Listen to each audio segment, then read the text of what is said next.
everyone and welcome back to Paddock Chats with RS. The 2021 season was perhaps one of the most exhilarating and exciting seasons we've seen in the history of this man and machine sport so far. We had the 7-time consecutive constructor champions, Mercedes, and the ever-challenging Red Bull. Mercedes continued their dominance for another year, but we had the fierce and dramatic battle between Lewis Hamilton and Max Verstappen. Max Verstappen won the World Championship title in a near photo finish last lap of the Abu Dhabi Grand Prix. For more information, I suggest you watch my Abu Dhabi Grand Prix race recap video. But the 2022 season is going to be interesting for so many different reasons.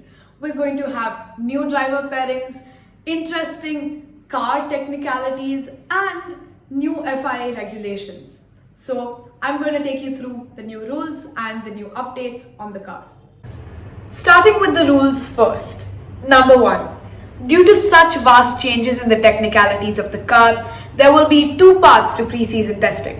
One in Barcelona, which was from the 23rd to 25th of Feb, and one in Bahrain before the first race from the 10th to 12th of March.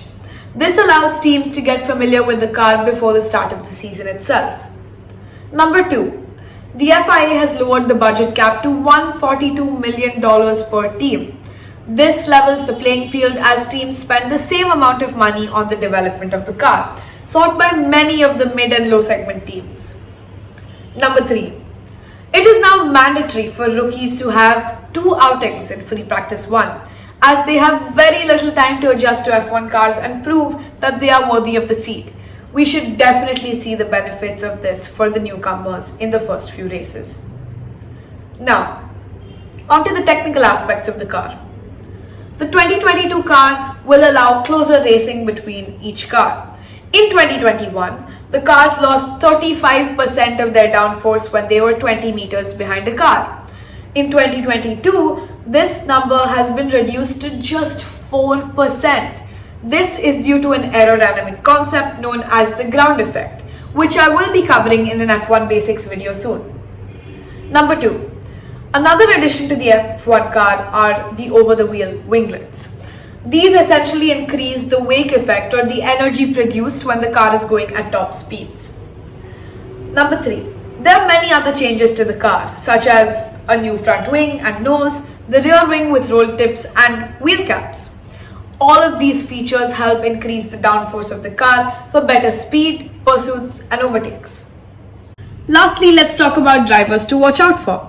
Here are 5 midfield drivers and teams to watch out for in 2022. The Ferrari duo Charles Leclerc and Carlos Sainz are looking pretty solid this year with a competitive car. George Russell in Mercedes marks a new era for the team and drivers, so it will be interesting to see how his season pans out. Next, we have the rookie on the track and the only Chinese F1 driver, Zhou Guanyu. Let's see how his F1 career with Alfa Romeo goes. Last notable lineup, we have the Haas drivers, Mick Schumacher and the return of Kevin Magnussen replacing Mazepin, who has been excluded due to the ongoing Ukraine-Russia conflict. In my opinion, it's a solid pairing as there is one experienced driver, K-Mag, who can mentor the young Schumacher. This will be a scintillating year for F1 after finishing the 2021 season. So stay tuned for more on Paddock Chats with RS. Thank you for watching, everyone.